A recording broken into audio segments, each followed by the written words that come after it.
Hi, everybody. Thanks for joining. We'll give it a couple minutes for a few more to join us.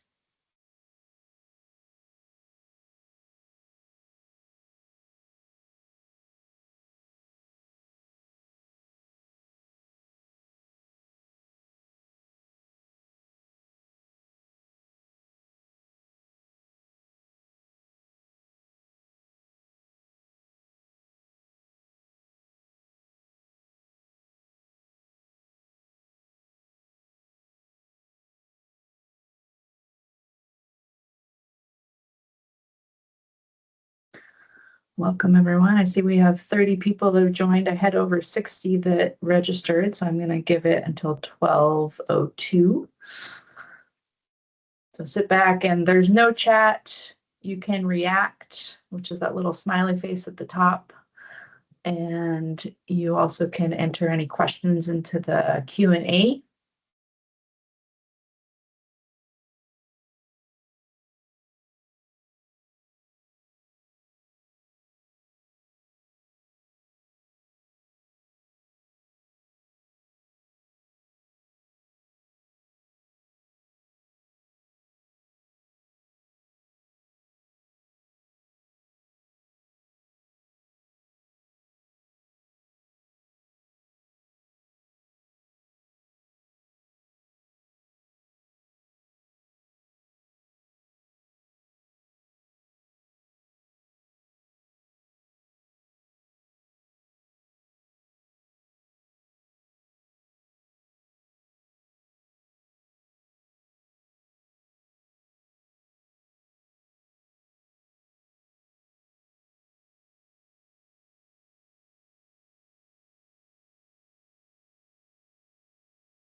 And also this will be posted on the OEMS website. So if you have to step out or something comes up, that's where it will be. And I will also be sharing some more information via email.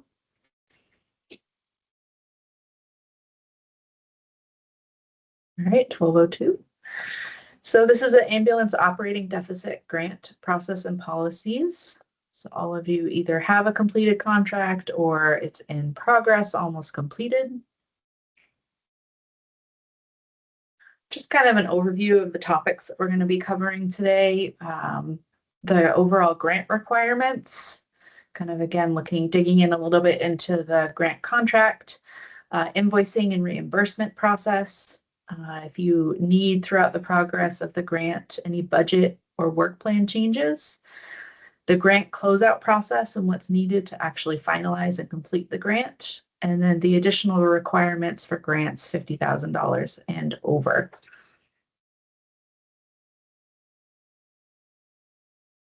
So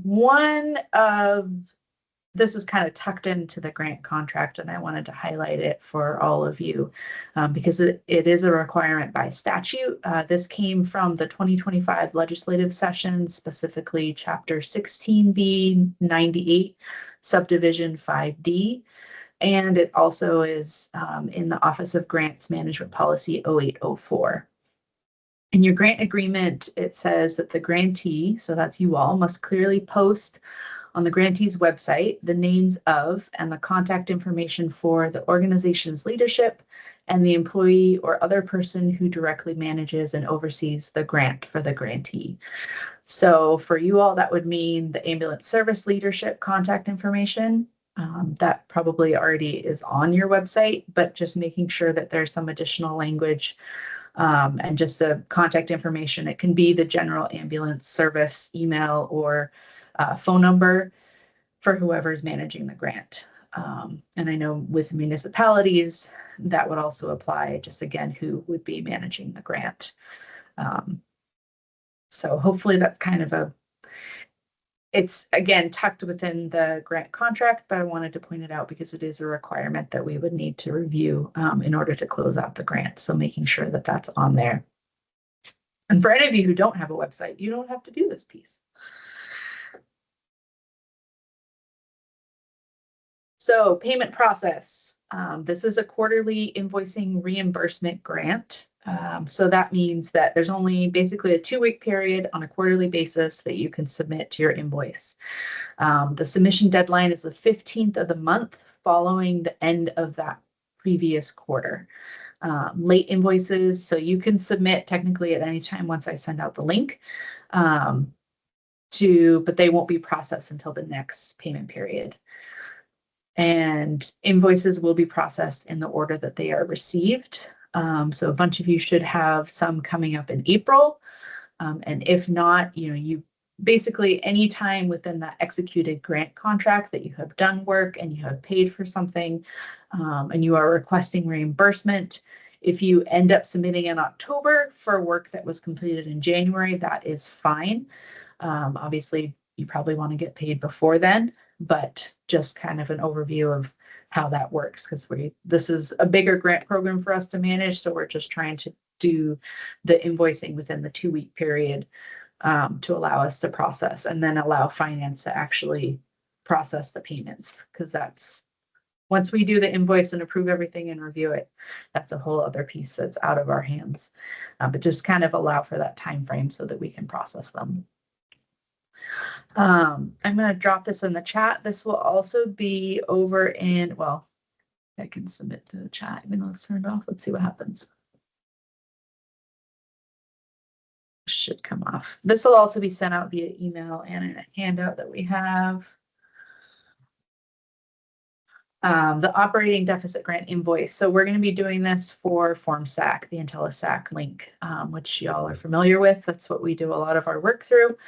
That's going to take you to the invoice, and I will go there as well. And let's pull that up now. So I've dropped the link in the chat. This is what it should bring you to. Once you hit the start, you will select your ambulance service. Most of them I've tried to update anybody that has an open grant contract. I'll update this again before we actually start the invoice time period of April 1st. If for some reason you don't see your ambulance service, just send us an email and I'll try and figure out what's going on.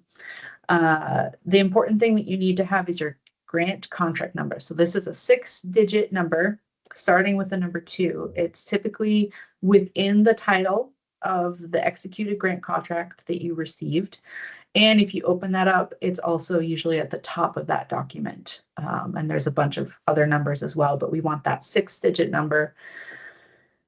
And then you're going to select which expense period. So again, if you happen to be submitting in July and you also had some work that was completed in January, you're going to want to select both of those. If you're just submitting something in April for this first quarter, just select that first one.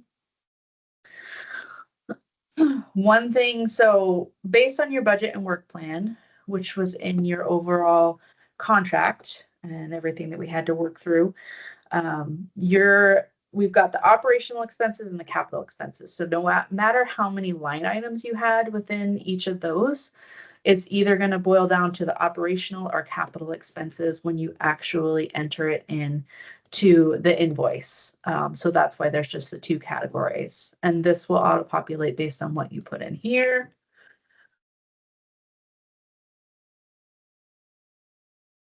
So that is it for that invoice. And then the important piece is you need that supporting documentation, signature, your name and title, email.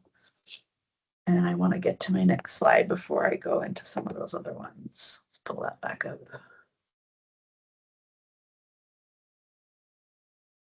All right. Whoop.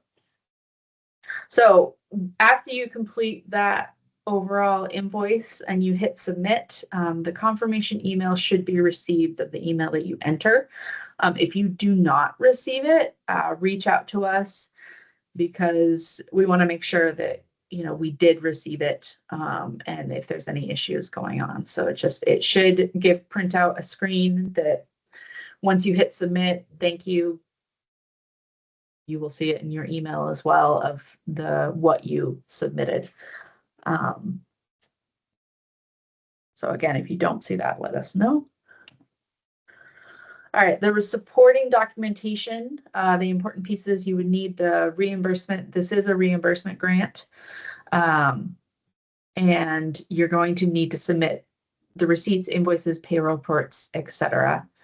This also can include journal entries or general ledgers, and the payroll report must include the name of the employee or employees. That's just kind of, I know everybody does things a little bit different, but those would be the pieces that are needed. If there's additional information like an employee's address, we would need that to be redacted and removed. But otherwise, we need kind of proof of like, what is this payment for? And to be submitted at the time of the invoice. All right, common payment delays. Payments may be delayed to the missing documentation if you forgot something, incomplete invoices. Again, did you put key in the wrong number? Errors in the documentation or unclear documentation. So if it's a general ledger highlighting the items that you're including if you have a full payroll report and you don't narrow it down, highlight which employees are being paid. And that's kind of the overall pieces that would basically kind of lay it out for us so that it's in a way of like it doesn't take us several hours to review and figure out what you're paying for. And then once upon review and approval, the invoice will be submitted for payment. So again, it comes from the Office of EMS and it goes to finance department at the Department of Administration. That's who does our payment pieces, and the finance department can take up to 30 days to complete the payment. So again, submitting as soon as possible. They'll be reviewed in the order they're received, and then if we're able to approve it right away, it'll basically have a much shorter window. But we have about 120 grantees for this grant, so we're wanting to do this as efficiently as possible. Let me go back to do a submit. Let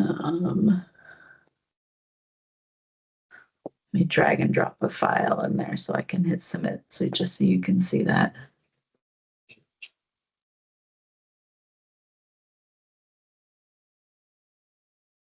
Didn't work. Let's try a different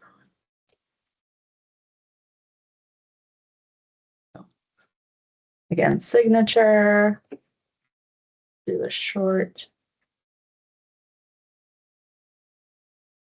Another piece on this, is this your final invoice? So if you're submitting all of your expenses all at once, you would then click yes, and that's going to add an additional question because have you submitted your progress report? Which let me pull that up as well. So this was included in your grant contract, and this is going to tie directly back to your work plan. So if this was our budget, you would put in like personnel, training, education, whatever your overall goal or objective was into this column here, and then just give us the status, any barriers, successes, any comments. And that's the overall. It is due December 15th of 2026. But again, if you've already expended your funds and you want to close out the grant, you can submit it at that time. And I wanted to give it of like, hey, you already have it. Again, I have it in Excel format. It's a PDF in the grant contract, or just click this and we will send you and email you the Excel so you can finalize that. And this will auto-populate to the date you submit it, and then we will enter the date approved once we've been able to review and approve it.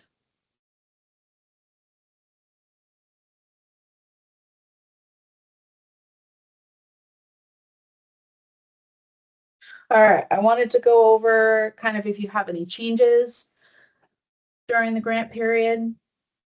Budget changes basically are going to be anything that is changes less than 10% of the total grant amount between the operating and the capital categories. So again, no matter how many line items you have, what's important is there's the total 10% of the total grant contract between operating or capital expenses. Some of you only have one.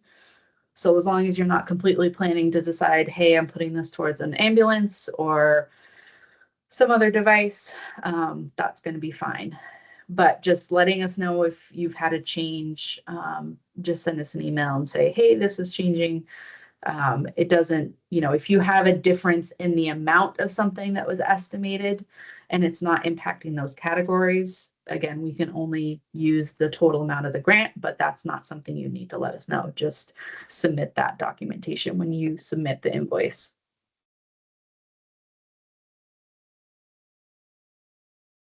And then work plan changes. So again, this may or may not include any budgetary changes, but kind of if you know that you're going to make a big change, let us know. That's kind of the key to this, is like being able to pre-plan and make those changes before you actually want to reimburse for something if it's a bigger change. And that's the kind of budget. Those are just the email notifications. Anything larger, like that would require a contract amendment, would be for shifting 10% or more of the total grant amount between those categories, or a significant work plan change. And the same thing applies. The amendment would need to be processed before the implementation of that. So before you actually do it. So again, if you've decided that instead of payroll, you're putting it towards new equipment, we would need to make those changes. And if any of you, the grant contract goes until January, the last quarter, January 1st to March 31st of 2027. I'm calling that the fifth quarter. So if you happen, again, I expect some of you to have finished this grant and expended all of the funds before then, but that is the final deadline to make any changes or amendments, is before that last quarter. So if for some reason you didn't send it, you didn't do any reimbursements, let us know if you need to make changes before that time frame. All right, grant closeout. So basically you need that budget and work plan completed. So you've done all of the things. You've spent all of the money. You have submitted that progress report. Again, there is a due date for any of you who have not completed it prior to December 15th. Still get it in if you're still planning on spending the money in that final quarter. It's still due December 15th. I will send out reminders, as well as that Excel copy so you all can fill it out. And then for any grants that are more than 50,000 and greater, there is some additional pieces that we will be in touch about as kind of we get going, the monitoring and financial reconciliation. I also wanted to bring something up. So this is not always like super clear, and it's not in any of the grant contract, but it is a requirement and it is in statute. The Office of Grants Management Policy 0813. Basically, we are required to do evaluations on all grants. And I'll kind of bring one of those up so you know what we're looking at. So you all are getting evaluated in the process of this grant. So that means, kind of like, how is the invoicing? Do you get that progress report in on time? That's kind of like the basic things. But it does need to be posted publicly for grants over $25,000. And I wanted to show you and also give a link to that. So this link is going to bring us to, this is the Department of Administration. Their Office of State Procurement has a grantee evaluation page. So this is any granting agency is required to post these for grants over $25,000 within 60 days after the grant closeout. So I'll click on one. So some of the stuff is all basic, but the specific questions that are asked that will show up specifically for your grant, the grant description and purpose. Did you comply with the reporting and monitoring requirements timely and in accordance? So this is yes or partially, and if it's partially, there has to be an exclamation. And did the quality of the grantee's work fulfill the expected outcomes of the grant? Again, this can be yes, no, or partially, can be explained here. And then if there's any issues, it can be further identified here or additional comments. So just letting you know this exists. All of the grants over $25,000 will be posted at the end of the grant. That's just so you're aware that that process is happening and is required by statute and policy. And that's how you can get to it. Let's go back. All right, so this is for the grants over $50,000. The monitoring and reconciliation piece, it is required. The financial reconciliation must be completed before final payment. So again, if you happen to be one of those and you've submitted something, let's say this next period, and you've spent all the money, we still would need to actually do some things before I can send that, approve that final payment. So hopefully this is at least two payment periods out, so we can get a monitoring visit on the books and we can do that financial reconciliation. So it's kind of like you still need to submit it, but payment wouldn't be done until we actually do those pieces.